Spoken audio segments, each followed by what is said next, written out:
오늘 은혜 받으실 말씀은 이사야 32장입니다. 이사야 32장 1절에서 8절까지 말씀이 되겠습니다. 다 같이 우리 한 목소리로 봉독하겠습니다. 보라, 장차 한 왕이 공의로 통치할 것이요 방백들이 정의로 다스릴 것이며 또 그 사람은 광풍을 피하는 곳, 폭우를 가리는 곳 같을 것이며 마른 땅에 냇물 같을 것이며 곤비한 땅에 큰 바위 그늘 같으리니 보는 자의 눈이 감기지 아니할 것이요 듣는 자가 귀를 기울일 것이며 조급한 자의 마음이 지식을 깨닫고 어눌한 자의 혀가 민첩하여 말을 분명히 할 것이라. 어리석은 자를 다시 존귀하다 부르지 아니하겠고 우둔한 자를 다시 존귀한 자라 말하지 아니하리니 이는 어리석은 자는 어리석은 것을 말하며 그 마음에 불의를 품어 간사를 행하며 패역한 말로 야훼를 거스르며 줄인 자의 속을 비게 하며 목마른 자에게서 마실 것을 없어지게 함이며 악한 자는 그 그릇이 악하여 악한 계획을 세워 거짓말로 가련한 자를 멸하며 가난한 자가 말을 바르게 할지라도 그리함이거니와 존귀한 자는 존귀한 일을 계획하나니 이는 항상 존귀한 일에 서리라. 아멘.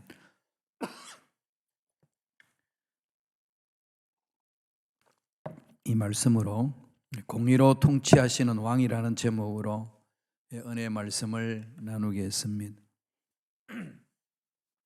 이사야는 아수르의 위협을 피하려고 애굽을 의지하려는 이스라엘 백성들을 향하여서 경고하고 있습니다.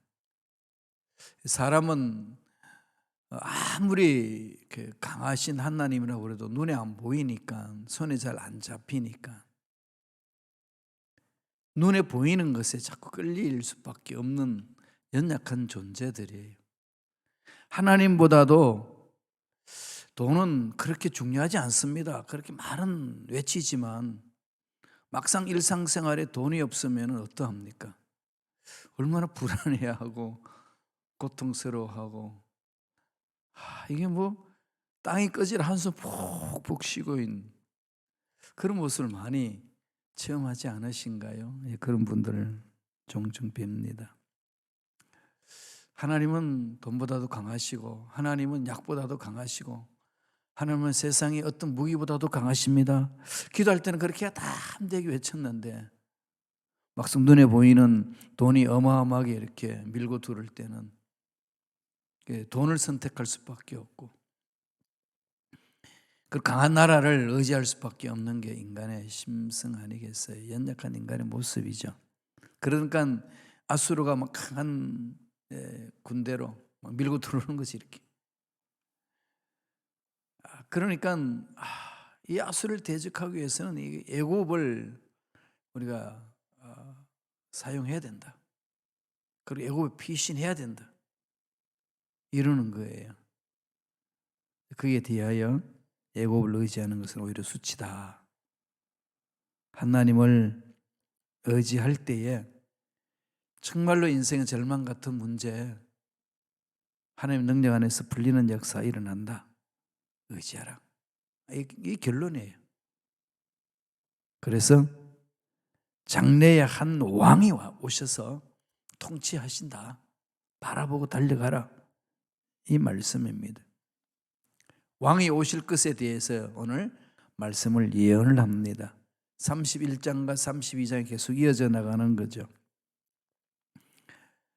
유다를 침공하기 위해서 예루살렘을 포위하고 있는 아수르 사람, 그 아수르 사람들이 그 칼을 가지고 공격해 오지만은 오히려 하나님을 의지하지 아니하고 세상 것들을 의지하면은 하나님 칼에 의해서 멸망될 것이라고 예언합니다.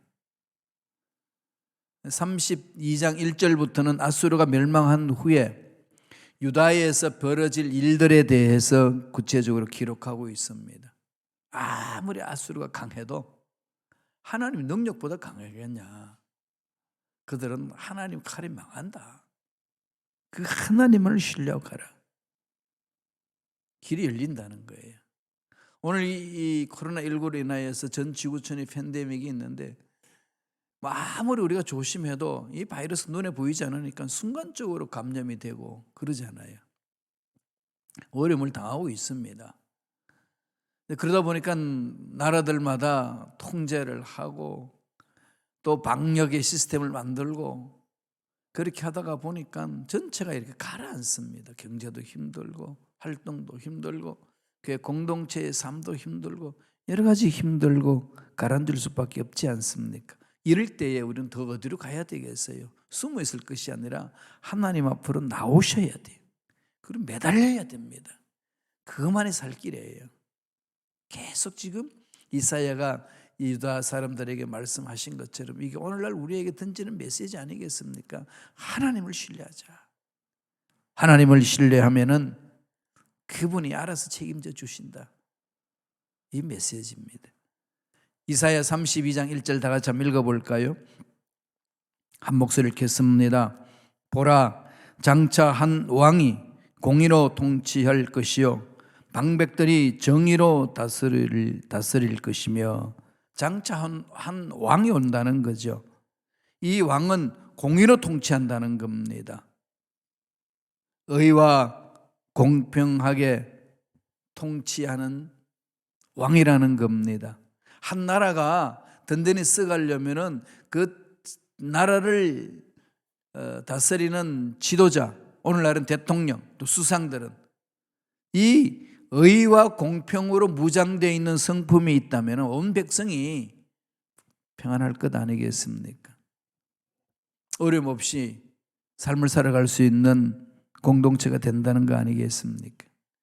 여기 의와 공평으로 다스릴 장차 오실 왕은 누굽니까? 그 당시 역사적으로 보면은 히스기야 왕을 말해. 히스기야 왕이 참 하나님 앞에 몸부림치면서 기도하면서 나라를 잘 다스렸거든요. 그런 역사적인 상황을 말하면서 구체적인 메시지는 뭘까요? 장차 오실 왕, 바로 메시아를 말하는 거죠. 예수 그리스도가 이 땅에 임재하시면 이 땅은 새로워진다. 그 내용을 말하고 있습니다. 오늘 본문은 사람들이 모여 살고 있는 가정이나 직장이나 교회나 국가 같은 사회에 메시아 예수 그리스도가 통치할 때에 어떤 현상이 일어날 것인지에 대해서 말씀하고 있습니다. 우리가 체험하는 거 아니겠어요? 예수님이 오셔서 십자가 못 박혀 돌아가시고 부활하시고 승천하셨습니다. 이제 예수님이 성령과 함께 이 땅에 오셔서 통치하고 다스립니다. 따라서 저와 여러분들은 예수님을 믿고 성령의 기름 부으심을 입어 성령을 따라 행할 때에 어떤 놀라운 역사가 일어나겠습니까? 그 내용을 말하고 있는 거예요. 첫째로 메시아는 우리의 피난처가 되신다. 피난처. 힘들고 어려울 때 찾아가는 곳 아니겠습니까? 지쳐있고 낙심되는 그곳. 그곳에 가면은 우리를 보살피시는 하나님의 은혜가 있는 거지요. 이사야 32장 2절 다 같이 읽겠습니다. 또 그 사람은 광풍을 피하는 곳, 폭우를 가리는 곳 같을 것이며 마른 땅에서 냇물 같을 것이며 곤비한 땅에 큰 바위 그늘 같으리니. 사람들은 강풍이 오면은 어디로 피해야 되죠? 바람을 막을 수 있는 곳으로 피해야 되지 않겠습니까? 숨을 수 있는 장소를 말하는 거죠. 폭우를 가리켜서 큰 바람이 불고 큰 비가 내려오면은 그것을 피해서 숨을 수 있는 쉘터가 필요합니다. 광풍 미친 듯이 바람 부는 거, 폭은 한치도 내다볼 수 없을 만큼 천둥과 번개를 동반하여서 몰아치는 비바람을 말하지 않습니까? 세상이 그런 거죠. 꼭 광풍이 불 때가 있고 폭우가 내려질 때가 있습니다. 자연현상뿐만 아니라 경제적으로도 그렇고 정치적으로도 그렇고 이런 소용돌이에 빠질 수 있습니다. 그때에 우리는 피해야 되는 거죠. 그 피할 곳이 어디라고 이야기하나요?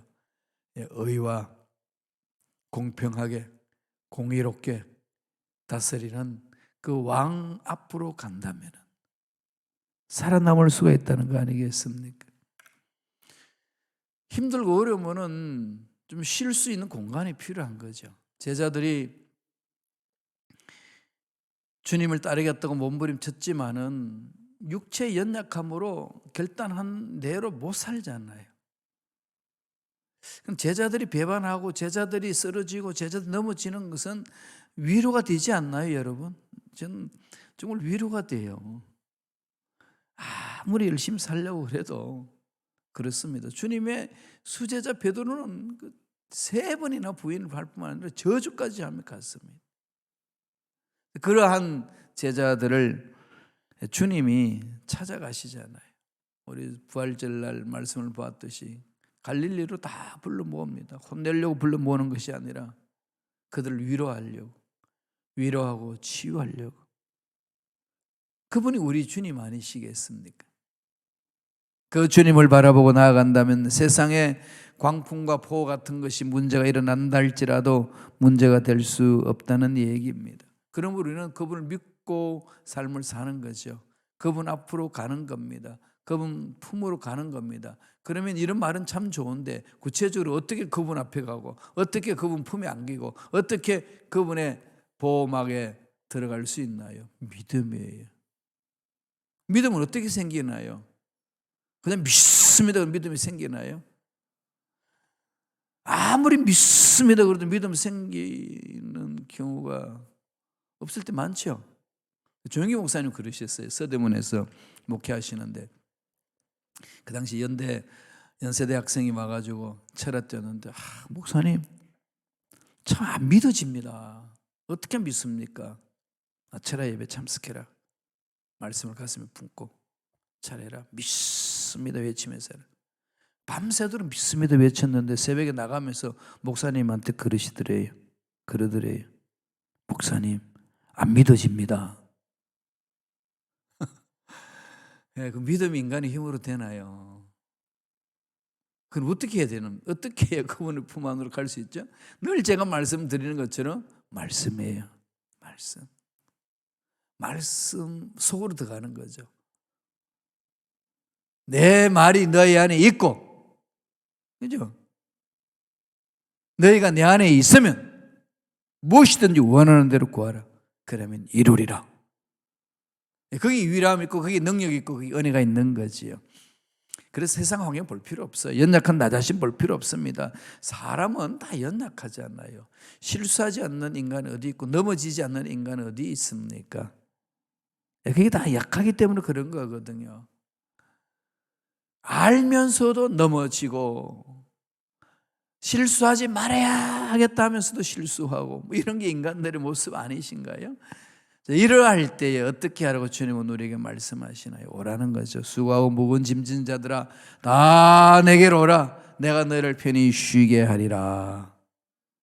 주님은 우리의 뭐라고요? 우리를 보살펴 주시는 피난처입니다. 쉘터입니다. 주 안에서 쉬는 거예요. 그 길밖에 없잖아요. 다른 길이 있나요? 없습니다. 주 안에서 믿음으로 쉼을 가질 때에 주님으로부터 보호함을 받을 수 있고 보살핌을 받을 수 있습니다. 그 메시아가 오신다는 거예요. 이미 오셨잖아요. 우리 때는. 이미 700년 전에 예수님 오시기 전 700년 전에 이사야가 막 선포했던 그것. 우리 입장에서는 2022년 전에 오셨고 지금 우리는 그 예수님의 능력 안에서 예수님 보내주신 성령 충만함으로 우리의 어렵고 힘든 것을 다 맡기고 일어설 수 있고 보호를 받을 수 있는 거 아니겠습니까? 이사야가 그걸 선포하고 있는 거예요. 두 번째는 그 메시아는 우리를 회복시키신다는 거예요. 회복시키는 겁니다. 이사야 32장 2절 하반절 볼까요? 다 같이 읽겠습니다. 마른 땅에 냇물 같을 것이며 곤비한 땅에 큰 바위 그늘 같으리니. 이 곤비한 땅, 목마른 땅, 이게 대한 상징이죠. 사막 같은 땅, 풀 한 폭이 찾아볼 수 없는 땅, 곤비한 땅이잖아요. 곤비하다, 메말랐다, 생명이 없는 땅입니다.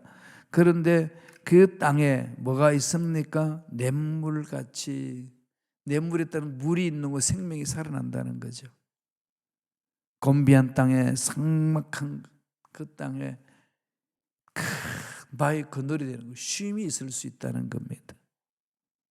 메시아가 오시면 그렇습니다. 그늘에 피하면 그렇게 좋을 수가 없죠. 대학변 밑에서 그늘이, 시원한 그늘이 있으면 얼마나 좋습니까? 그 옆에 시냇가가 있어서 물이 졸졸졸졸 흘러내려가고, 이 그늘이 지니까 조그만 바람이 불어도 그늘에서 시원한 바람이지, 시냇물 소리 듣지. 상상 한번 해보세요. 얼마나 쉼이 있는 곳이겠습니까? 그게 더 좋다면은 그 샘물에다가, 시냇물에다가 발 걷어올리고 바지 걷어올려서 그 물 담그면 시원한 데다가 삼겹살 구워 먹으면 뭐 그보다 더 좋은 거 어디 있겠습니까? 주님이 그렇게 우리의 힘들고 어려운 메마른 영혼들을 살려주신다는 거예요. 예수님 오셔서 그 말씀을 하셨어요. 요한복음 7장 37절 38절 보실까요? 다 같이 읽겠습니다. 37절, 명절 끝날 날 큰 날에 예수께서 서서 외쳐 이르시되 누구든지 목마르거든 내게로 와서 마시라. 나를 믿는 자는 성경에 이름과 같이 그 배에서 생수의 강이 흘러나오리라 하시니. 성경에 이름과 같이 뭐 한다는 거죠? 배에서 생수의 강이. 이게 뭐 막 속에서 막 이렇게 기쁨이 막 솟아나는 거, 생명이 솟아나고 기쁨이 솟아나고, 막 울분이 솟아나는 게 아니고, 정죄 의식이 막 솟아나고, 저 인간 근데 어떻게 하면 쥐어박을까, 이게 솟아나는 게 아니고, 뭐가 솟아나죠? 생명의 샘이 솟아나리라. 어떤 환경에 있든지 주님과 함께 있는 그곳에서는 이런 생명의 샘이 흘러나는 거예요. 그러면 영혼이 막 이렇게 밝아지잖아요.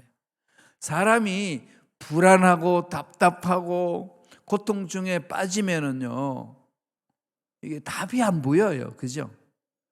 그냥 나를 고통스럽게 하는 그 문제만 그냥 코박고 있어요.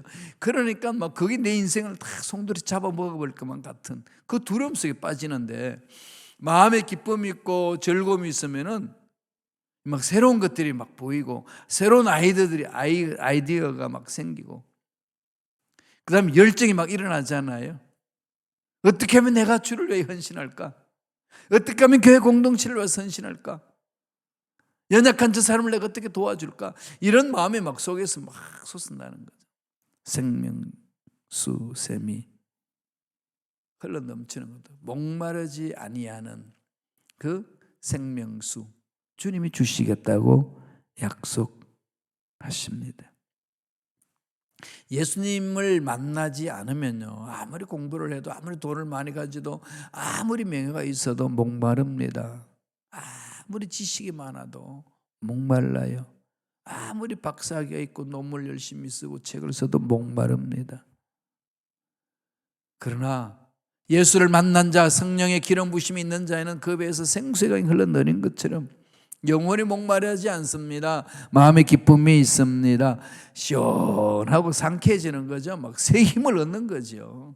은혜 속에 들어가는 거 아니겠습니까? 그래서 이겨내는 겁니다. 장애물들을 그냥 밀고 나갈 힘이 있는 거지요. 그게 바로 이게 이 내공이 강하잖아요. 주님의 생수의 강이 가득 차 있는데 무슨 다른 흙것들이 속에 들어오겠어요? 못 들어오죠. 이런 걸 뭐라고 이야기합니까? 속이 꽉 찬 사람, 내공이 강한 사람. 내공이 강하면은 세상의 시시콜콜한 문제 때문에 끌려다니지 않습니다. 오히려 그 세상에서 내 속에 들어오려고 하는 잘못된 것들을 밀어낼 힘이 있는 거죠. 꼭 장풍 부는 것처럼 힘이 막 솟아나잖아요. 이게 예수 그리스도를 믿어 성령 안에서 기쁨을 체험하고 평화를 체험하고 즐거움을 체험하는 자의 삶이라는 겁니다. 마지막 셋째로 메시아는 우리 영안을 밝혀주신다고 합니다. 영적인 눈이 띄이는 거죠. 영적인 눈이. 성경을 읽을 때는 이 성경에는 세 가지 맥이 흘러요. 인간의 글자로 되어 있기 때문에 인간의 글은 문법이 있잖아요. 문맥이 있는 거죠. 문맥을 따라서 성경을 읽어야 이해가 되죠. 그런데 그 문맥으로 끝나면은 이 성경이 어떤 시대에 이런 말이 왔는지 잘 모르면 이해하기 어렵잖아요. 그러니까 그 문맥 속에 들어있는 역사의 흐름이 있습니다. 역사의 배경이 있죠. 그 시대 상황이 있습니다. 역사의 맥이라고 그래요. 그 역사의 맥을 알아야 됩니다.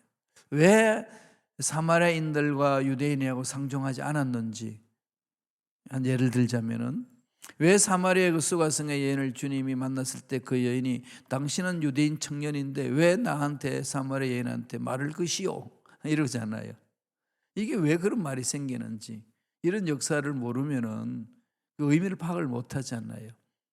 그래서 성경 공부를 그 역사의 맥을 찾기 위해서 공부를 해야 되거든요. 그 역사의 맥이 있어요. 아무리 문맥을 이해하고 역사의 맥을 가지고 상황을 다 파악을 해도 마지막 결론적으로 우리가 맥을 잡아야 될 게 뭐겠습니까? 영적인 맥. 하나님의 구속사적인 흐름이 있거든요. 하나님이 하시고자 하시는 그 영적인 놀라운 역사가 있습니다. 그걸 보셔야 돼요. 성경을 보는 순간에 세상이 어떻게 흘러가고 있는지 보이는 거죠. 그러면 세상이 어떻게 흘러가고 있는 것이 보이면 내가 무엇을 준비하고 어떻게 살아야 될 것인지를 알게 되는 겁니다. 그래서 그 속에 지혜가 있는 것이고 하나님의 능력을 체험하는 것이고 하나님을 높이는 일들이 일어나는 것입니다. 영적인 맥, 메시아는 그런 맥을 주시겠다는 겁니다. 영안을 밝혀주신다는 겁니다. 이사야 32장 3절 4절 다 같이 읽겠습니다. 보는 자의 눈이 감기지 아니할 것이요 듣는 자가 귀를 기울일 것이며 조급한 자의 마음이 지식을 깨닫고 어눌한 자의 혀가 민첩하여 말을 분명히 할 것이라. 예수를 믿는 순간에 영적인 눈이 열리고 영적인 귀가 열리고 영적인 마음이 열려지는 거죠. 열려서 어눌한 자도 하나님이 하시는 그 놀라운 역사를 체험할 수 있고 설명할 수 있습니다. 제자들이 그랬잖아요. 성령 충만하고 말씀을 전하니까 깜짝 놀랍니다. 저 갈릴리 촌따기들이 어떻게 저런 유식한 말을 던지냐.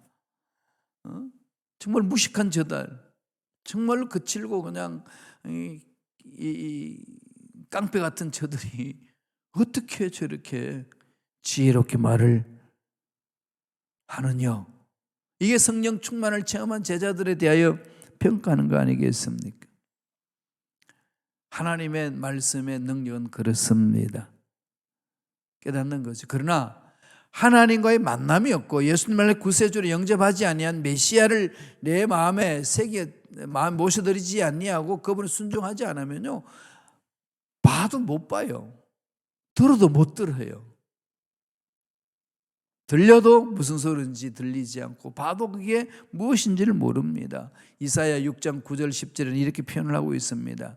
야훼께서 이르시되 가서 이 백성에게 이르기를 너희가 듣기는 들어도 깨닫지 못할 것이요 보기는 보아도 알지 못하리라 하여 이 백성의 마음을 둔하게 하며 그들의 귀가 막히고 그들의 눈이 감기게 하라. 이보다 더 어리석은 삶 어디 있겠어요? 하루 종일 책을 붙들고 있는데 무슨 내용인지 모른다. 너무 괴롭지 않겠어요? 듣기는 들어도 깨닫지 못하고 보기는 보아도 알지 못하리라. 그러나 하나님의 놀라운 능력 안에 사로잡히면은 무식한 자라도 어리석은 자라도 어눌한 자라도 지혜로운 자가 된다고 성서는 강조합니다. 주님이 요한복음 16장 13절에서 이 말씀을 하셨어요. 다 같이 읽겠습니다.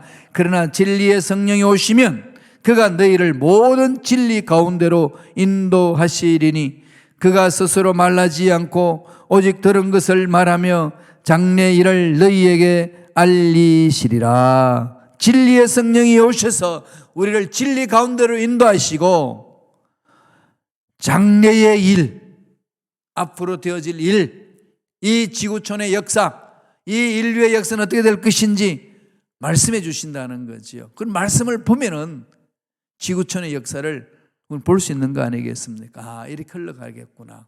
난 이렇게 준비해야 되겠다. 이게 이제 새겨지는 거죠. 끊임없이 우리는 대비하면서 가야 됩니다. 그래서 저도 30년 후에 한인교회들, 이 시카고에 있는 한인교회들이 어떻게 될까? 한 세대 지나면 끔찍해지는 거죠. 대비해야 되지 않겠습니까? 30년 후에 한인교회가 나가야 될 모습들, 어떤 모습으로 남아있을까? 대비해야 합니다. 인간의 힘으로는 불가능한 거죠. 성령의 지혜를 구해야 됩니다. 저와 여러분 인생 내 마지막 하나님 앞에 가서 칭찬 듣는 일꾼의 삶으로 마무리를 지어야 될진데 어떻게 그 마무리를 지을 것인가 대비해야 되는 거죠. 지금부터 준비해야 되는 거 아니겠습니까? 성령의 능력이, 성령의 지혜가 임하면 대비할 수 있다고 말씀합니다. 오늘 이사야는 32장 5절에 이런 말을 합니다. 다 같이 읽겠습니다. 어리석은 자를 다시 존귀하다 부르지 아니하겠고 우둔한 자를 다시 존귀한 자라 말하지 아니하리니.